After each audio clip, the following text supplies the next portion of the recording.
잘 들리죠? 안타깝게도 지금 영상 소리가 별로 안 좋습니다. 이게 참 그냥 지나가는 사실이 한 번도 없네요. 지금 온라인으로 지금 영상을 해야 되는데 소리도 이상하게 막 커지기도 하고, 또 이렇게 지금 영상으로 실시간 보시는 분들이 아마 제 목소리가 잘 잡음하고 같이 들어갈 거예요. 성령 충만하지 않으면 잘 못 알아들을 겁니다. 그래서 여러분 기도해 주시는 마음으로 말씀 들으시고, 일단 뭐 어쩌겠습니까? 하나님의 뭐 계획도 있을 것 같고, 일단 뭐 전 세계 여러분들만 살아남았다고 생각하고, 진짜 하나님 앞에서 오늘도 말씀 전할 때 여러분의 응답으로 받으시기를 주님의 이름으로 축원드립니다. 올바른 기도 제목이라고 그랬거든요.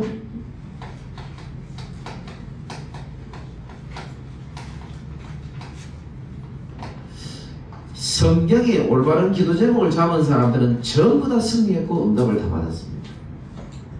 성경에 있는 인물들 중에서 올바른 기도 제목 잡은 사람들은 전부 다 승리했어요. 좀 이따 이야기를 하고, 서론에서 제가 주일 강단에도 말씀드렸지만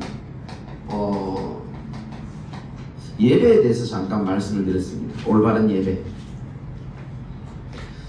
올바른 예배가 되어져야 나머지 것들이 되어지게 돼 있어요.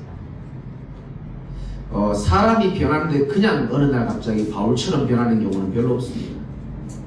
대부분이 하나님께 드려지는 예배를 통해서 하나님의 은혜를 받고 성령께서 역사하셔서 치유도 일어나고 회복도 되어지고 그런 응답이 오게 돼 있거든요. 왜 솔로몬이 1000번제를 하나님 앞에 드렸을까요? 왕이 됐는데. 보통 먹고 살만하면은 예배에 대한 간절함이 별로 없어요. 근데 솔로몬은 왕이 되면서 하나님 앞에 1000번제를 드렸습니다. 왜 그랬을까요? 솔로몬은 일단 자신을 왕으로 만들어준 하나님께 감사도 있었지만은 사실은 뭐였냐? 신앙 고백이었습니다.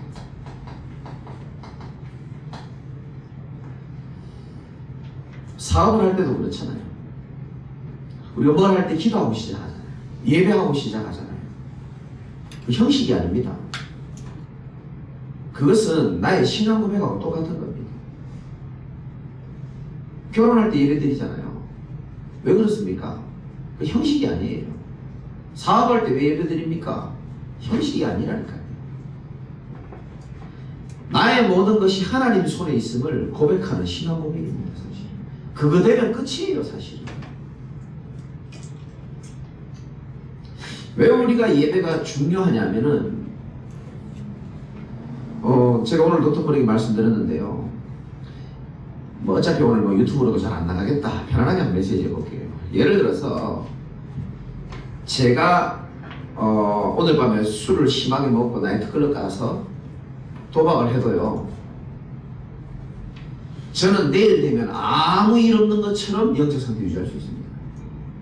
저는 그래요. 죄송합니다. 이게 좀 잘난 체해서 죄송한데, 저는 여러분들보다 잘난 게 아니고요, 저는 조금 복음 체질이 조금 돼서 그래요. 근데요, 성도들은 거의 그렇지 않습니다. 세상에 여러 가지 문화에 이렇게 젖어 있다 보면은 그거 옷 말리는데 시간 꽤 걸립니다. 사실. 여러분, 왜 우리가 예배가 중요하냐면은 사람들은 현장에서 세상에서 많은 사람을 만나고 많은 것들을 보고 하나님 없는 생각, 사상 뒤죽박죽 뒤에 있다가 어느 날 교회 오거든요. 근데 왜 예배가 계속 지속하는 게 중요하냐면은 우리 인간에게는 영적인 것도 있지만 영적인 흐름이라는 게 있습니다. 흐름이라는 게 있거든요. 영적인 좀 밸런스라는 게 있습니다. 다른 말로 또 영적인 상태, 이것 때문에 그렇습니다. 이게 무너져 버리면요, 회복하는 데 시간이 오래 걸립니다. 사단이 제일 잘 쓰는 방법이 뭔지 아십니까? 사람 문제, 사건, 환경, 경제, 건강 아니에요. 사단은 우리 돈에 별 관심 없습니다. 사단은 우리 건강에도 별 관심 없습니다. 사단의 관심은 오직 이겁니다. 영적인 흐름과 밸런스와 상태가 무너지기 원하는 겁니다. 왜? 영적으로 힘 없으면 사단이 가지고 놀기가 아주 수월하단 말이에요. 근데 이제 우리는 육신의 눈을 가지고 있으니까 요거를 빼앗긴다는 생각을 할까요? 못할까요? 잘 못해요. 그리고 이걸 빼앗는 거를 잘 인지를 잘 못합니다. 요거를 누가 이용하죠? 사단이 딱 이제 이용을 하는 겁니다. 밸런스를 딱 무너뜨리는 겁니다. 상태를 무너뜨리고 또 흐름을 깨버리는 거죠. 저와 여러분들이 여러 가지 상황 속에서 오늘 예배 오시고 또 예배를 드리지만은 여러분이 무너져도 우리가 언제든지 회복해야 될 것은 하나님 앞에 드려지는 예배입니다. 사실은. 왜 그러냐? 히브리서 4장 16절에는 그러므로 우리는 긍휼하심을 받고 때를 따라 돕는 은혜를 얻기 위하여. 이게 제일 중요한 단어가 때를 따라 돕는 은혜입니다. 하나님은 우리 인간의 때마다 주시는 은혜가 다르게 있습니다. 힘들 때 주시는 은혜가 따로 있어요. 사람마다 다 달라요. 농부가 씨앗을 심고 파종할 때 식물들마다 다 다르게 키웁니다. 방법이 다 달라요. 농부를 만드신 하나님이 우리의 모든 다름을 다 알고 있습니다. 뭐에 약한지도 알고 어떤 상태인지도 알고 다 안다니까요. 그래서 하나님은 복잡하게 말씀하지 아니하시고 때를 따라 돕는 은혜를 주시겠다고 합니다. 지금 힘든 분 계십니까? 지금 좀 싱싱한 분 계십니까? 저 좀 싱싱하거든요. 싱싱한 분들은 싱싱한 분 나름대로 하나님 주신 은혜가 있다니까요.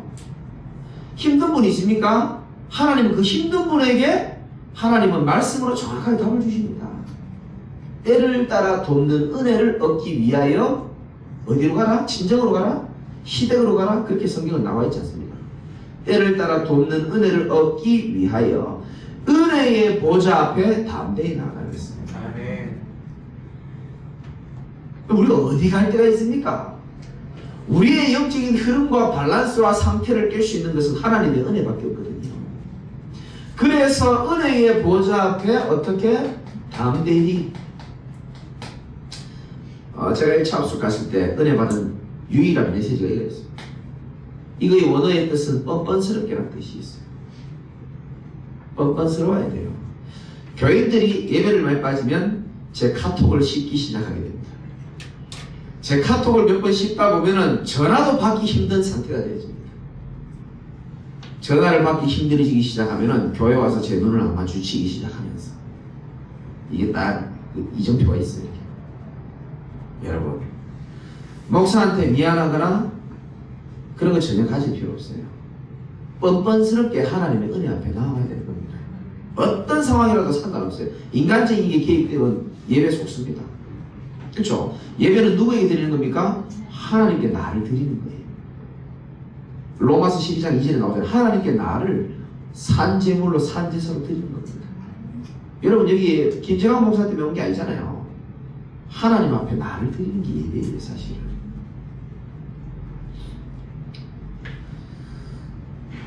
아까도 말씀드렸지만은 예배는 사실 어떻게 보면 우리의 신앙 고백이기도 하죠.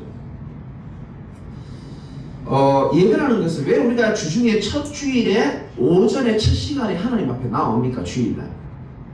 주일날 보통 제일 사람이 많이 오잖아요. 나의 한 주간의 첫 시작.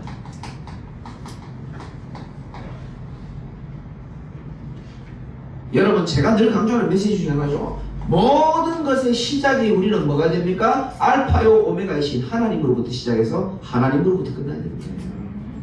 내가 하나님의 은혜로 태어났고 하나님의 은혜로 복음을 받고 하나님의 은혜로 마음껏 복음 운동에 헌신하다가 하나님이 부르시는 때에 하나님의 방법으로 하나님께 가는 거예요. 알파요 오메가.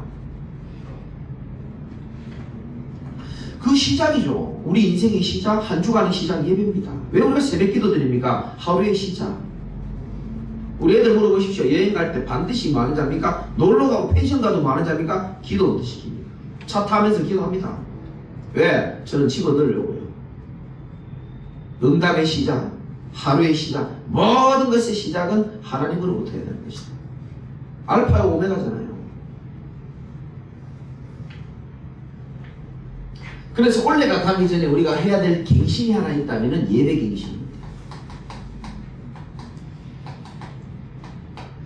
저를 비롯해서 여러분들이 조금 마음에 좀 새기실 필요가 있습니다. 우리는 종교적인 예배, 또 주일날 좀 강한 표현이었지만 찌꺼기 예배 우리가 갱신할 수 있어야 된다고 했습니다. 찌꺼기 아시죠? 시간 남으면 오고 별 특별한 약속 없으면 교회 오고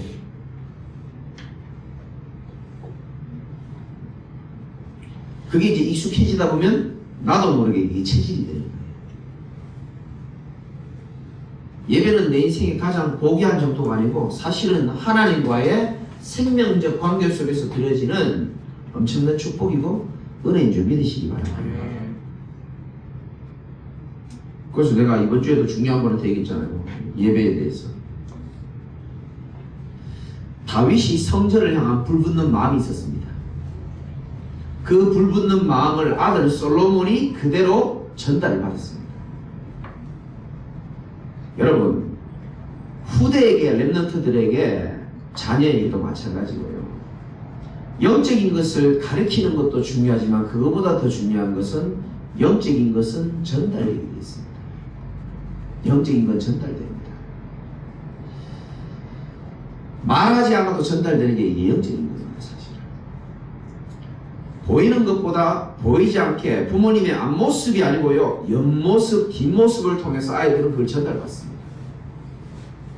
우리 엄마 아버지는 결정적일 때 하나님 앞에 서는구나, 이거 다 봅니다. 사실 평상시에는 예배 잘 드렸는데 결정적일 때는 인본주의 쓰는구나, 후대들이 말은 안 하지만 이걸 보게 돼 있습니다. 저는 많이 봤어요. 이때까지 살아오면서 직분에 상관없이 많이 봤습니다. 결정적일 때 이분이 어떻게 하는지를 많이 봤어요. 그게 들어갑니다. 사실 기억이 남는다니까요. 한마디로 말해가지고요, 저와 여러분들의 진짜로 중요한 우선순위가 하나님께 드리는 예배가 되어야 되는 겁니다. 이건 뭐 더 이상 강조할 필요가 없죠.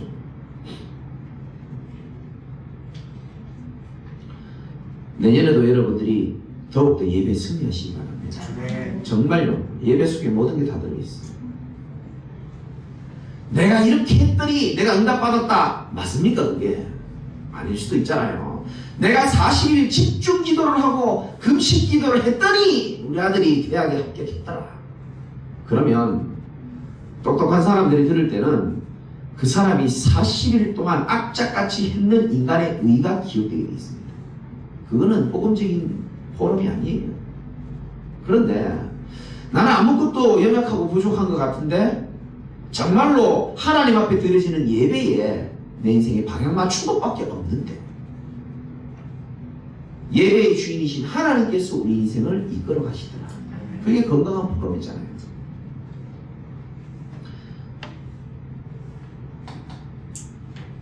첫 번째는 우리가 올바른 기도 제목을 꼭 좀 잡아야 되거든요. 그 이전에 올바른 기도 제목을 잡으려면은 올바른 신앙부터 있어야 됩니다. 아멘 하는 분들 뭐 알고 아멘 했을 거라고 좀 믿고 싶어요. 대답을 안 합니까? 뭣도 모르고 있습니까? 비가 오나 눈이 오나 주구장창 하는 메시지가 있습니다. 마태복음 16장 13절에서 20절 말씀. 올바른 신앙의 첫 키는 내가 믿는 하나님을 어떻게 알고 예수님을 어떻게 아느냐부터 신앙의 첫 단추가 맺어지게 되기 시작합니다. 예수님이요 여러 가지 말씀 많이 하시다가 중요한 자리에서 중요한 제자들에게 질문을 합니다. 무슨 질문한지 알고 계십니까? 알고 계시요? 웃지만 말고 자꾸 이러면 또 교회 안 나올 수도 있으니까. 질문 아십니까? 사람들이 나를 누구라고 생각하느냐? 왜 이걸 물어봤을까요? 여러분, 우리의 관심은요, 제가 좀 이따 얘기했지만은 내가 잘 되는 관심밖에 없어요. 인간 창세기 3사 나중심이거든요. 예수가 어떤 분인지 사실상 별 관심도 없었어요. 교회 다니는 사람 관심 없어요. 내가 잘 되면 되는 거예요. 근데 예수님의 관심은 달라요. 사람들이 나를 누구라고 하느냐. 하나님은요, 예수를 더 알기를 원하고 그리스도를 더 알기를 원하는데 사람들은요, 사실상 알고 싶어 하잖아요. 내 인생이 잘 되길 바라고요. 내 인생이 잘 되기 위해서 하나님 끌어당기고 그게 우리 수준입니다, 사실. 근데 예수님은 사람들이 나를 누구라고 하냐?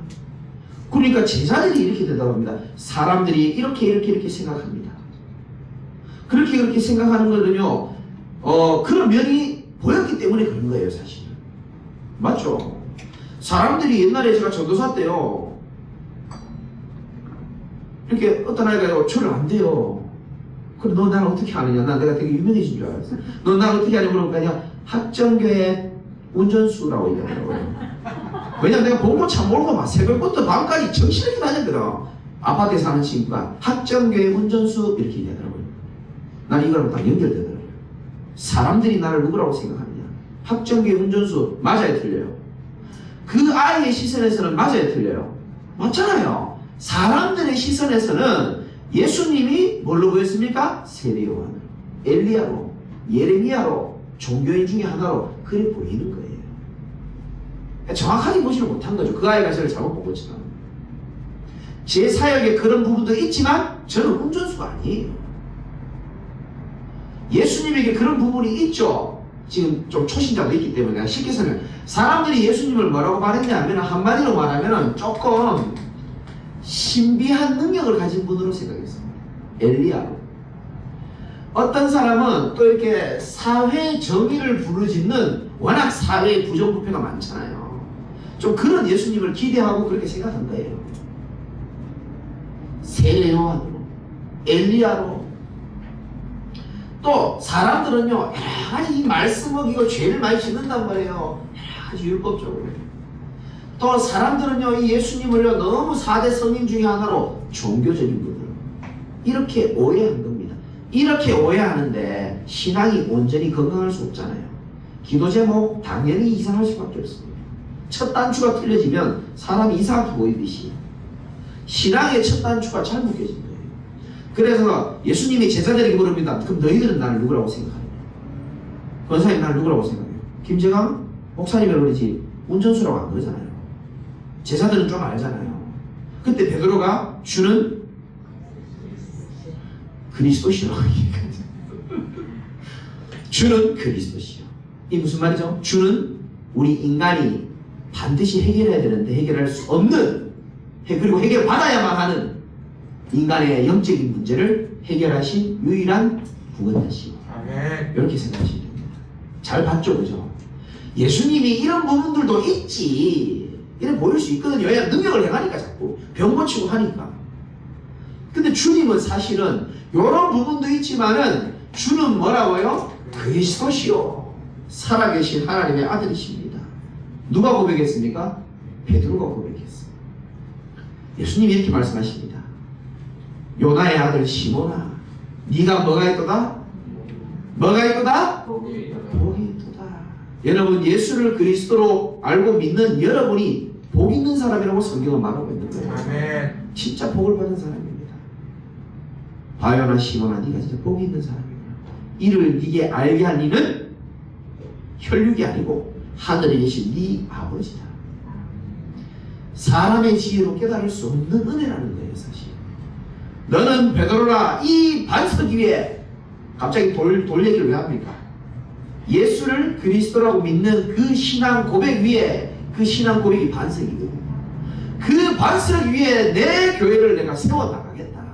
인생이요, 모래 위에 세운 집이 아니고 반석 위에 세운 집이 돼가지고 견고한 인생을, 멋있는 인생을 세워나가겠다는 거예요. 천국 열쇠를 주고요, 음부의 권세가 너를 이기지 못한다. 제가요, 교회 다니면서 응답 못 받는 사람에게 제일 이 본문을 설명하면서 강하게 얘기합니다. 음부의 권세가 너를 이기지 못할 것이다. 사망 권세, 사탄의 권세가 너를 이기지 못한다. 누구에게? 예수를 그리스도라고 고백한 자에게.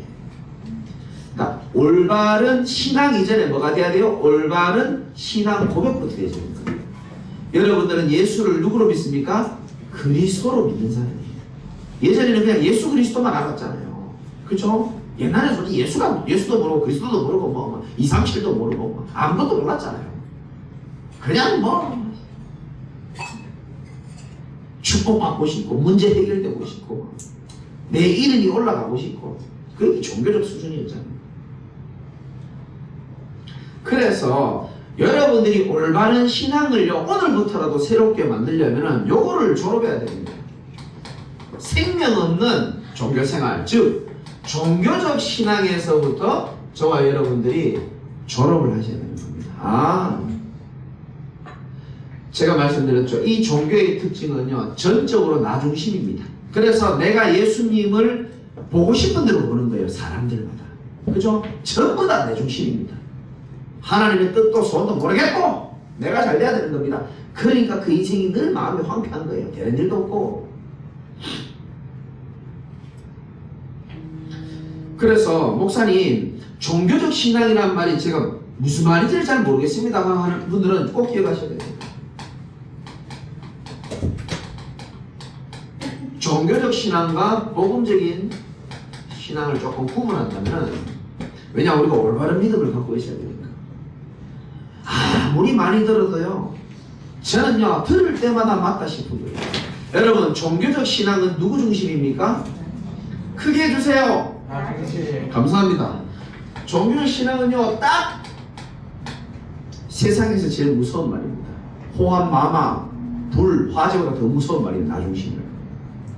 창세기 3장에 하나님을 떠난 인간은요 무섭도록 자기중심이 되어 있습니다. 거기다가 자라면서 또 더 자기중심이 되어지고요. 나 중심인 겁니다. 교회를 다녀도 나 중심.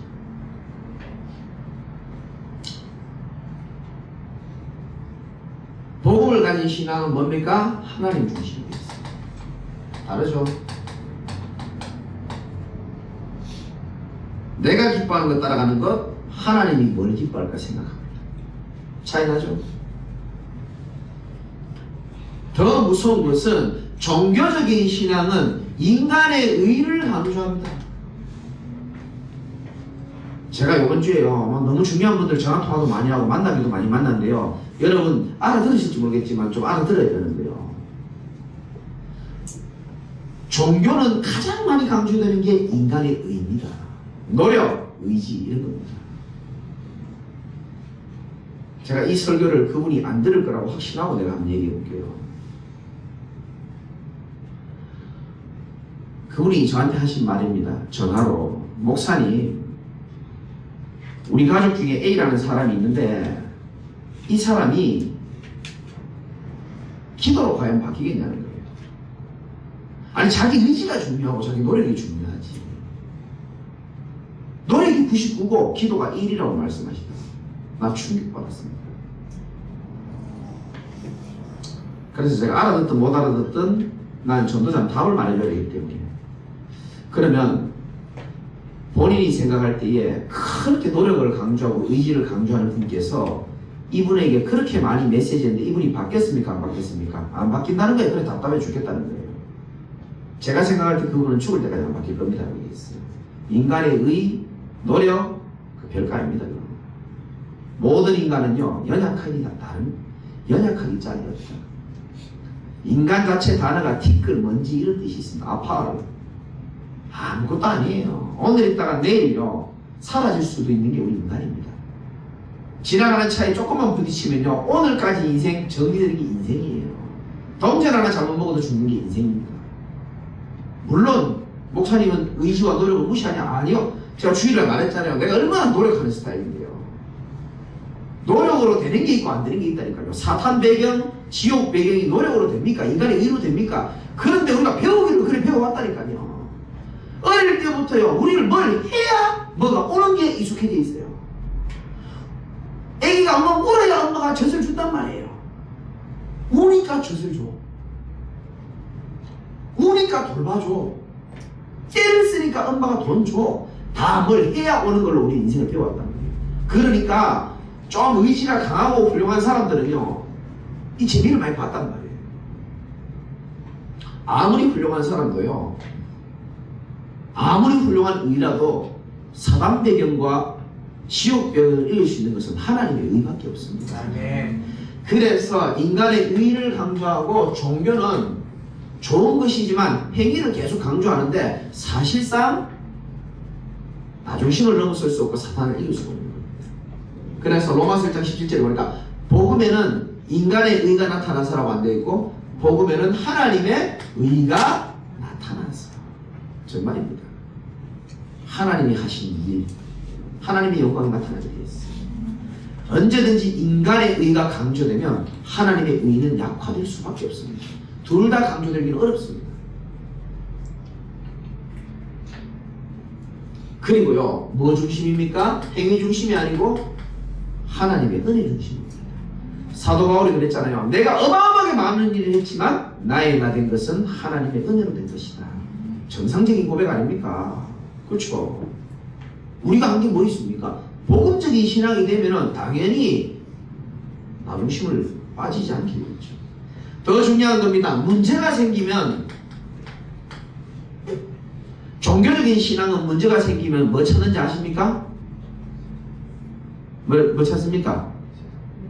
그렇죠. 종교적인 사람은 뭘 찾을까요? 문제 오면은? 괜찮아요. 오늘 배우는 종교적인 사람은 문제가 오면요, 방법을 찾고 사람을 찾고 세상을 찾습니다. 전 정말 많이 봤어요. 직분 상관도 없더라고요. 다 찾습니다.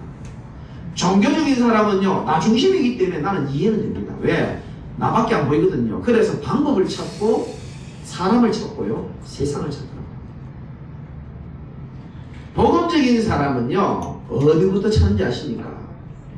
그렇죠. 하나님의 말씀과 기도 속에서 하나님의 뭘 찾는다고 오늘 새벽에 말했죠. 하나님의 뜻을 찾으려고 노력합니다. 이거 훈련되면 신앙생활 정말 재밌습니다. 누림이 되어져요. 하나님과 말씀과 기도 속에서 하나님의 뜻을 찾고요, 이렇게 됩니다. 방법을 찾고 세상을 찾고 사람을 찾는 게 아니고요, 어떻게 해서든지 하나님의 인도를 받으려고 합니다. 참, 이거 알아들으면 진짜 멋있는 건데, 제가 멋있다는 게 아니고요, 메시지 자체가 멋있는 겁니다. 정말입니다. 제가 세가족 교육할 때 분명히 명확하게 얘기합니다. 하나님은 단 한 번도요, 종교를 준 적이 없어요. 우리 인간에게 없어요. 누가 하나님이 종교를 만들어 줄 이유가 있습니까? 하나님이 왜 종교를 만들어 주겠어요? 하나님은 종교를 만든 적이 없어요. 사람이 만든 겁니다. 사람이 하나님 떠나서 답답해서 괴로워서 뭔가 의지할 걸 찾다 보니, 복음은 아니죠. 사람이 만든 게 아니고 사람이 찾는 것도 아니고 하나님이 우리에게 찾아와 주신 겁니다. 너는 할 수 없어. 너의 죄, 하나님 떠난 문제, 사단의 문제 할 수 없어. 인간의 방법과 의의는 아름다운 거지만 하나님 떠난 문제는 해결할 수가 없다. 그래서 하나님 우리에게 찾아와 주신 겁니다. 이 복음을 정확하게 알고 우리 내려다보면은 이렇게 되어지게 되어 있습니다. 근데 아직도 한국교회 많은 사람들이요, 이쪽에 해당되는 사람들이 많이 있는 것이 우리가 발견되어지잖아요. 그래서 지금 사단의 목적은요, 모든 기독교를 이렇게 만드는 겁니다. 종교가 아닌데 이게 종교화를 시키는 게 사단의 목적입니다. 저는 이거 평생 강조해도 나는 하나님 볼 때는 정말 기뻐하시더라고 생각합니다. 복음을 자꾸 종교로 만들어버려요. 그러니까 종교 메시지를 계속 듣다 보면은 신앙이 종교화되어지고 기도 제목도 어떻게 될까요? 그렇죠. 종교적 기도 제목이 딱 나오는 거예요. 그래서 한번 가보세요. 절에 가면은 기와장 한번 보시라니까요. 화이트 같은 걸로 기도 제목 쓰이는 거 저는 진짜 날 잡아서 한번 다 읽어봤어요. 싹 다 문제 해결이에요. 전부 다. 싹 다 소원 성취. 그 두 가지밖에 없더라고요. 어찌 천지를 만드신 하나님과 우상 숭배하는 사람들의 기도 제목이 같아서 되겠습니까? 잘못됐잖아요. 왜? 신앙이 잘못되니까, 신앙 고백이 잘못되니까 이제 그렇게 될 수밖에 없는 겁니다. 그래서 올바른 신앙 가지는 방법입니다.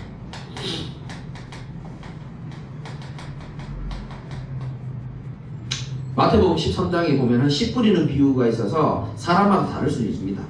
그죠? 어떤 사람은 말씀을 기쁨으로 받아도 그때 뿌린 사람이 있어요. 왜? 사단이 다 가져갔어요. 근데 어떤 사람은요, 기쁨으로 받고 언약으로 딱 새겨가지고 30배, 60배 막 열매를 맺는 사람이 있습니다. 그래서 좀 쉽게 표현하면은, 일단 저와 여러분들이 올바른 신앙 가지려면은 교회를 오래 다니는 것도 중요하지만 그거보다 더 중요한 것은 요한복음 5장 39절에 보면 이런 말씀이 있습니다. 예수님이 지나가다가 자네 지금 영생을 얻으려고 이 성경을 열심히 읽고 있잖아. 예수님이 옆에 있는데 몰라요. 이 성경이 곧 나에게 대해서 증언하는 거야. 예수님이 이렇게 말합니다.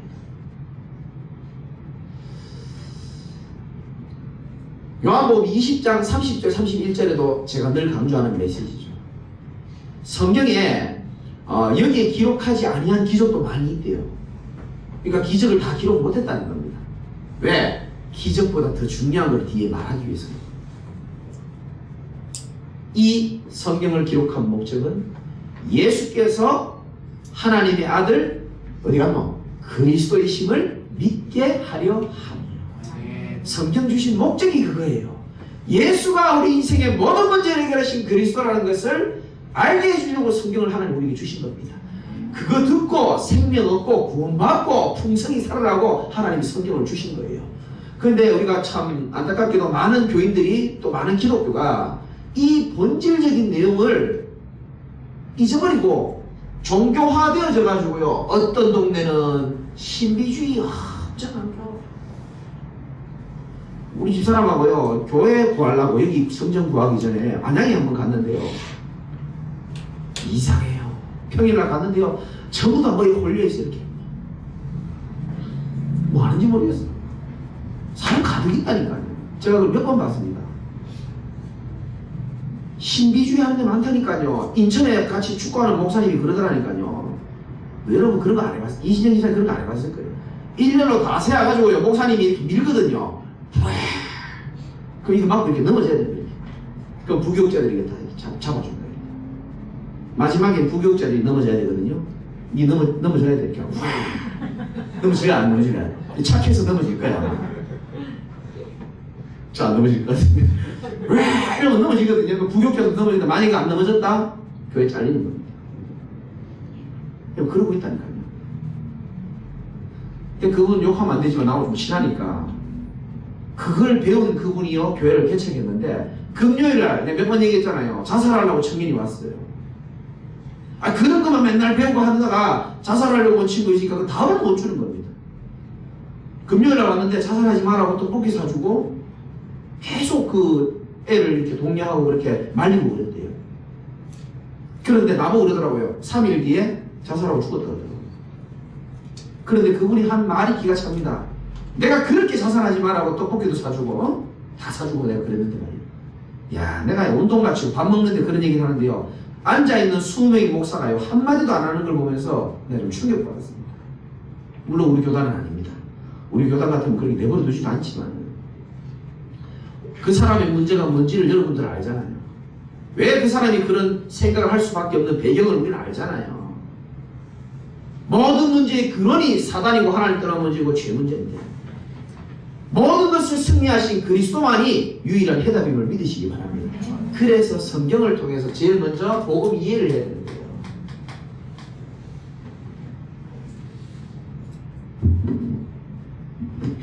복음을 이해를 제일 먼저 해야 됩니다. 복음은 뭡니까? 기쁜 소식입니다.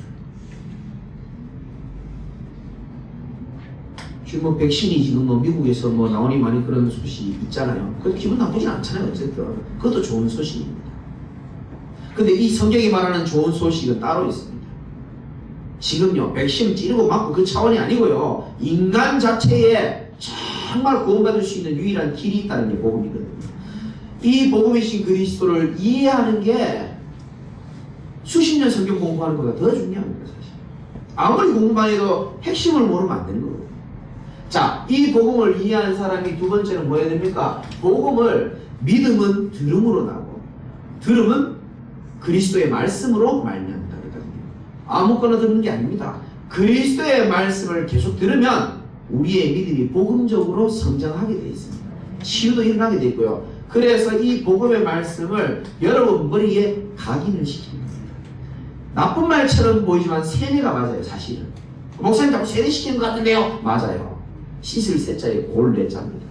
골 씻어내야 돼요. 왜? 내 골에 하나님 없는 사상으로 가득 차 있거든요. 그걸 자꾸 씻어내는 겁니다. 다오나 알겠나? 내 오랫동안 생각 속에 학생들도 마찬가지고요. 하나님 없는 세상으로 가득 있고 잘못 배우고 가지고 그걸 복음으로 싹 씻어내는 겁니다. 복음 각인. 그리고 뭡니까? 내 눈으로 확인하는 겁니다. 현장을 보면서, 내 자신을 보면서, 우리 가족을 보면서, 신문과 뉴스를 보면서 우리 인간의 문제는 영적인 문제구나. 그리스도가 아니면 안 되는구나.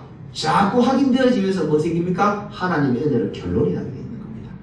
그러면 그 사람이 요 시간표까지 하고 믿음의 뿌리도 중요하지만 복음에 대한 걸로 뿌리 내릴 수 있도록 도와주는 게 참 중요해요. 뭐든지 뿌리 내리면 열매를 맺게 되어 있습니다. 우울한 생각을 계속 하다가 자살하는 열매로 맺어지는 겁니다. 어느 날 갑자기 자살하지 않아요. 내가 복음에 계속 뿌리 내리다 보면요, 그에 따른 열매가 오게 되어 있습니다. 그래서 여러분들이요, 무슨 일이 있어도 복음 듣는 자리를 사모하시기를 예수님의 이름으로 축복합니다. 복음의 뿌리를 다 냅니다. 그리고 제가 여러분들을 향한 목표입니다. 드디어 저분이 율법 체질이 아니고 신비 체질이 아니고 복음 체질로 다 빠져. 뭐 아직 시간표가 안 돼서 이제 아멘 아무도 안 하는데, 복음 체질하면요 모든 것이 응답임을 알게 될 겁니다. 복음 체질 되면요 응답 줘서 기뻐하지 않습니다. 그 종교인 수준입니다. 응답을 주신 하나님으로 인하여 감사하고 미안하고 기뻐요. 알아들으시기를 주님의 이름으로 축원드립니다. 그리고 이제 제가 이제 교역자들이나 진짜 제자들에게는 이런 메시지를 줍니다. 이 복음이 24가 되는다. 24시 이 복음으로 인하여 감사하고 누리고 끝입니다. 이러면요 특별히 기쁜 것도 없어요. 특별히 슬픈 것도 없고요. 그냥 감사하고 미안하고 늘 하나님의 것만 생각나고요. 그래도 늘 행복합니다. 늘 누림이 되어지고요. 좀 다음에 합시다. 그래도 뭐 어딥니까? 나한테 촬영 좀 안 하면 참 너무 날아갈 것 같아. 너무 행복하고.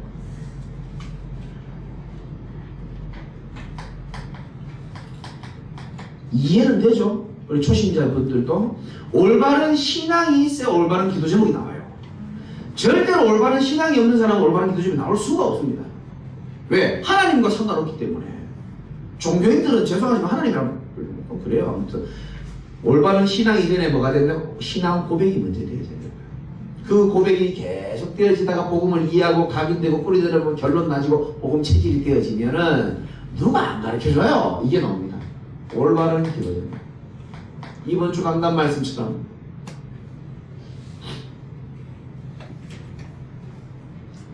다시 말씀드립니다. 너무 중요하기 때문에 제가 말씀드립니다. 종교적 기도하고요 복음적 기도는 달라요.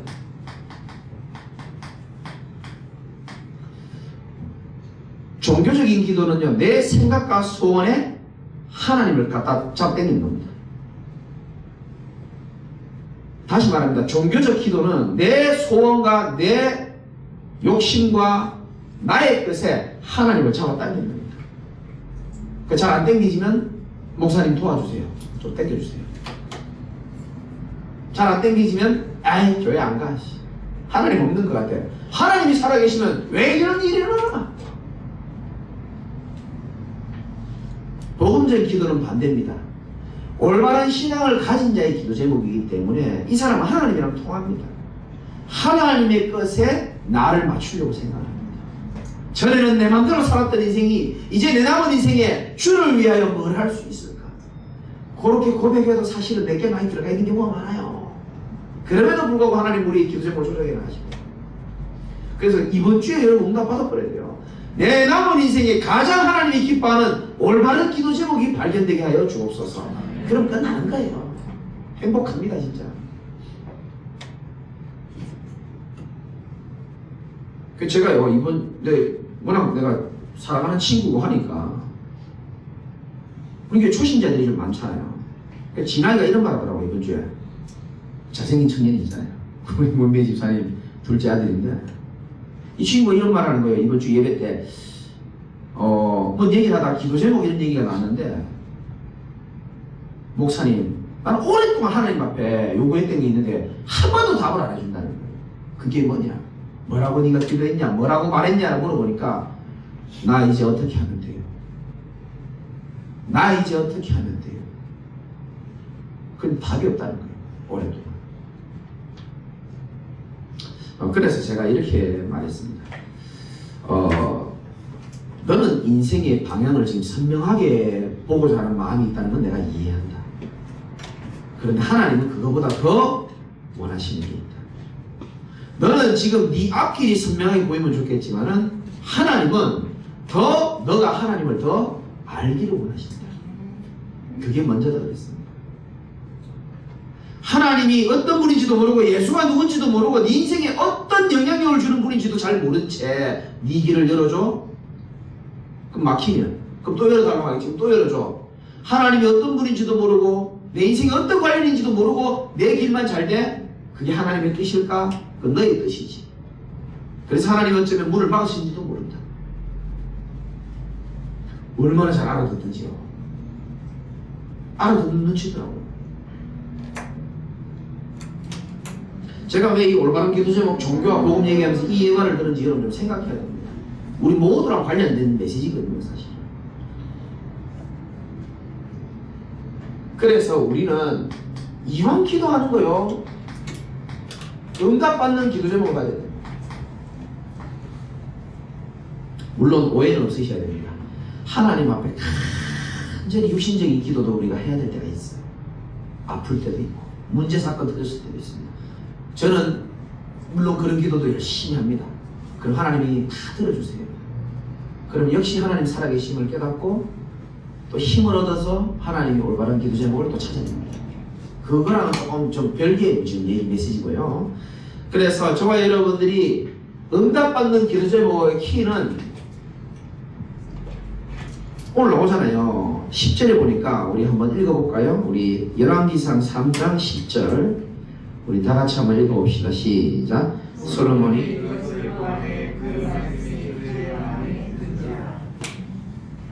여러분, 사람요 마음을 얻어버리면 다 얻은 거잖아요. 그쵸?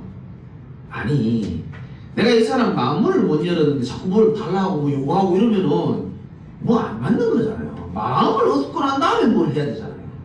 원리가 그러잖아요. 하나님 비슷해요. 우리가요, 하나님 성경에 이렇게 말합니다. 열왕기상 3장 10절에 하나님 마음에 쏙 들었습니다. 이 기도 제목이. 왜? 솔로몬은 자기를 위한 기도 제목, 종교적 신앙이 가진 기도 제목을 가지고 있지 않았습니다. 하나님의 백성들을 제대로 통치할 수 있는 지혜를 달라고 했거든요. 나보다는 하나님 중심, 나보다는 주의 백성들과 교회 중심의 기도 제목. 하나님 마음을 움직이는 거예요, 사실. 아니, 목사님, 그럼 뭐 증거가 있습니까? 있죠. 사무엘상 1장 11절에 보면은 잘 아시잖아요. 한나가 아무리 기도해도 하나님 응답을 안 주세요. 자식을 달라는데 자식을 안 주는 겁니다. 그런데 어느 날 깨닫습니다. 내가 너무 육신적인 기도만 했구나. 이 시대에 저 제사장들도 타락하고 시대가 엉망진창인데 하나님이 원하시는 것은 나실인 하나님께 드려진 자를 온전히 원하셨는데 내가 그걸 몰랐구나. 그래서 하나님이 이 기도의 제목에 응답하시고 하나님 누구를 주십니까? 사무엘이라는 시프트 인물을 주십니다. 나중에 한나는 사무엘에게 기도에 대해서 할 말이 있을까요? 없을까요? 있죠. 재밌는 것은 나중에 보너스로 하나님이 자식을 더 줘요, 안 줘요? 더 준다니까요. 3남 2녀를 보너스로 줍니다. 그렇게 달라 해도 안 주던 거를 하나님은 3남 2녀를 줬다는 뭡니까? 보너스 응답을 주신다니까요. 오늘 솔로몬도 똑같잖아요. 열왕기상 3장에 보면은 오늘 나오잖아요. 하나님이 가장 기뻐하는 것을 딱 이제 구하니까 하나님은 뭐라고 얘기합니까? 13절에 네가 너를 위해서 구한 게 아니고 나의 마음에 든 기도 제목을 가지기 때문에 네가 구하지도 않은 것도 내가 네게 다 응답으로 주겠다. 이걸 보고 뭐랍니까? 보너스. 아니, 성경에 이런 게 참 많다니까요. 제가 뭐 입이 닳도록 메시지하는 메시지죠. 마태복음 6장 33절에 너희는 먼저, 이거 예수님 직접 하신 메시지죠. 너희는 먼저 그의 나라와 의를 구하라. 그리하면 이 모든 것 너희에게 더하여 주시리라. 뭡니까? 악착같이 달려갈 필요 없어요. 하나님은 보너스 응답을 주시기도 약속합니다. 감당하죠? 내 육신의 종교적 기도 제목을 갖고 있으니까 응답이 안 와요. 안 오는 게 더 좋은 겁니다, 사실. 왜? 잘못 우리가 잡으면 안 되기 때문에. 근데 하나님의 마음에 든 기도 제목을 딱 했더니요, 하나님이요 응답을 계속 주시는 거예요. 정말입니다. 여러분 저를 만났잖아요. 제가 받은 응답을 여러분이 받게 돼 있거든요.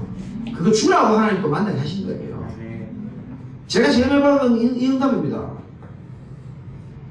너희는 먼저 그의 나라와 의를 구해라.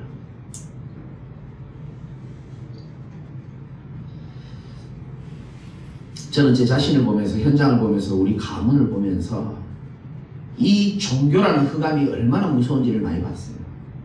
야, 이거 심각한 거구나. 교회 다닌다고 다 되는 게 아니구나. 가인이 예배 드리고도 망했습니다. 야, 그렇구나. 제 안타까운 사연을 여러 번 얘기했지 않습니까?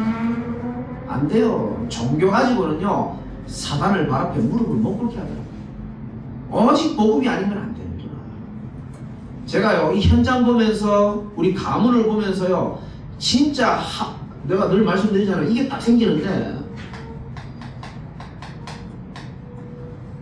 제가 이거 본 거라니까요. 세 가지 한을 봤어요. 불신자들요, 보고만 없어가지고요, 비참하게 그렇게 착한데도 불구하고, 성실한데도 불구하고, 운명과 저주 안에 있는 걸 제가 봤거든요. 불신자에 대한 한. 교회 열심히 다닙니다. 종교인들에 대한 한입니다. 그런데 이상하게요, 사단을 이기지 못하고, 저주를 이기지 못하는 걸 제가 많이 봤거든요. 너무 가까운 사람도 많이 제가 잃었고. 세 번째, 사명자에 대한 한입니다. 하나님이 복음을 주고 사명자로 불렀는데 사단이 막을 수 있는 게 이제 한 가지밖에 없어요.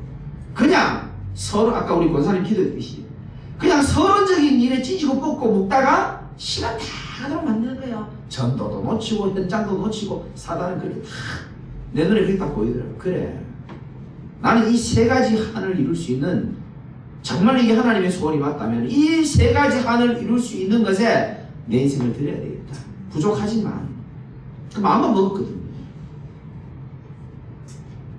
내게는 많은 성도들도 오면 좋고, 교회가 시스템도 있으면 좋고, 분위기도 좋고 다 좋지만은 나는 그거보다 진짜 본질적인 이 운동을 할 300제자가 진짜 필요하겠구나. 이게 하나님의 소원에 맞으면 하나님 역사할 수밖에 없다니까요. 현장에 다른 거 할 필요 없고 진짜 곳곳에 지교회를 세워가지고 생명 살리는 초대교회 운동을 회복하는 게 하나님의 뜻이 아니겠나. 그게 먼저 그의 나라 의를 구하는 그 약간 마음을 가진 거예요. 그 하나님이 솔로몬에게 주신 것처럼, 한나에게 주신 것처럼 전부 다 뭡니까? 보너스 응답을 다 주시게 된다니까.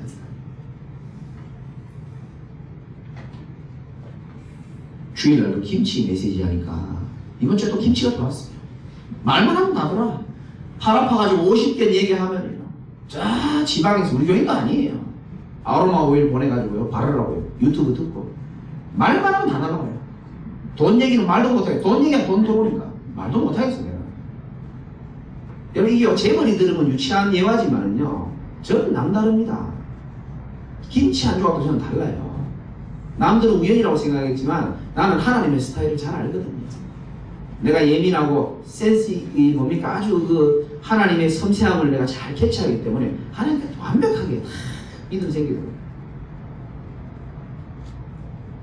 김치 드시고 싶은 분 우리 집에 오시기 바라고요. 세 번째는 정말입니다. 우리가 진짜 올바른 신앙, 올바른 기도 제목 다 가지잖아요. 아까도 말했듯이 이것만 하면 됩니다. 이제 내 남은 인생에 할 수만 있다면 여기에 도전하는 겁니다. 오직 예수, 오직 그리스도, 오직 하나님의 나라, 오직 주의 성전, 오직 렘넌트, 오직 현장. 그렇잖아요. 종교적인 신앙 이것만 깨보면 다 되는 거라니까. 되어지게 돼 있습니다. 땅 끝까지 이르러 내 증인이 되리라 그랬거든요. 그러면 솔로몬이 받은 축복받게 되어 있습니다. 유일성의 축복. 너와 같은 자가 네 평생의 왕들 중에 너와 같은 자가 없을 것이다. 이게 유일성이에요. 왕들 중에 너 같은 자가 없도록 하겠다.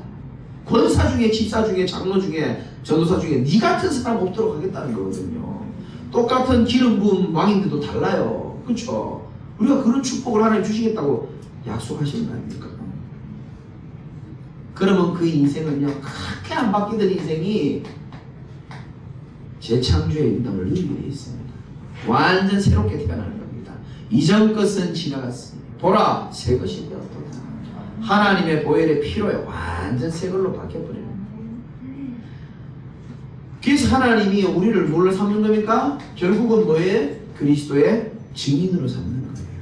그렇죠? 복음이면 된다. 그리스도면 된다.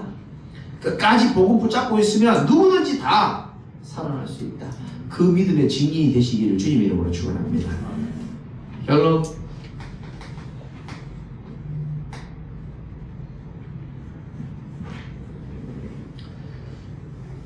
다음 응답을 위한 마지막 갱신이 좀 필요합니다. 눈치 빠른 분들은 좀 아실 건데요. 지금 내년의 방향이 빈 곳입니다.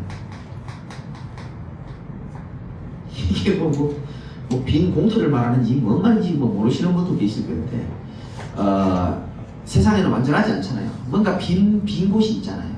교회 안에도 빈 곳이 있을 수 있고요. 교회 밖에도 빈 곳이 있을 수 있습니다. 하나님이 그것을 정복하고 살리는 축복을 방향 잡고 하나님 응답 주시겠다라고 이미 내년에 방향을 주셨단 말이에요. 그걸 생각 한번 해보십시오. 만약에 예를 들어서 내년에 빈 곳, 교회 안팎으로 살리는 역사들이 일어난다 칩시다. 그럼 원래 우리가 준비해야 될 게 뭘까요? 저거밖에 없는 거예요. 갱신입니다.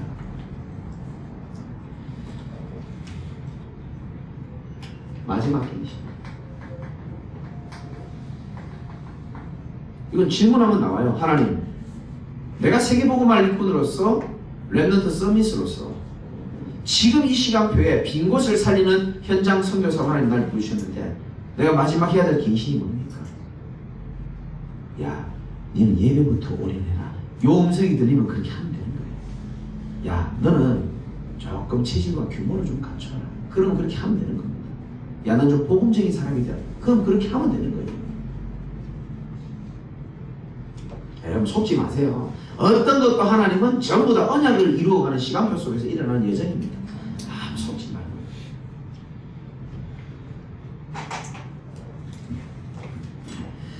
요셉의 형들이 그 요셉의 인생의 방해꾼이 아니었습니다.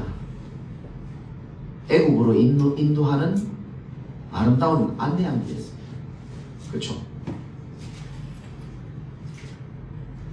브린나가 한나를 힘들게 한 게 아니고 하나님의 사명을 충실히 감당한 엑스트라였어요. 사실 브린나는 그날 이후로 한나 깨닫는 순간 브린나는 사라집니다. 브린나의 역할이 그거예요. 깨닫게 하는 겁니다. 여러분 직장에 교회에 현장에 여러 가지 날 이렇게 이렇게 괴롭히는 엑스트라입니다. 나 갱신하기 위한 엑스트라예요. 그리고 나는 주연이라고 생각하십시오. 모든 카메라는요 주연에게 다 가있습니다. 승리하시기를 주님의 이름으로 축원드립니다. 하나님 감사합니다. 올바른 신앙부터 가지게 하시고 올바른 기도 제목을 품고 이제 빈 곳을 살릴 중요한 시간표를 앞두고 마지막 갱신이 일어나는 축복된 우리 사명자들이 될 수 있도록 은혜를 더하여 주옵소서. 예수 그리스도의 이름으로 기도드립니다. 아멘.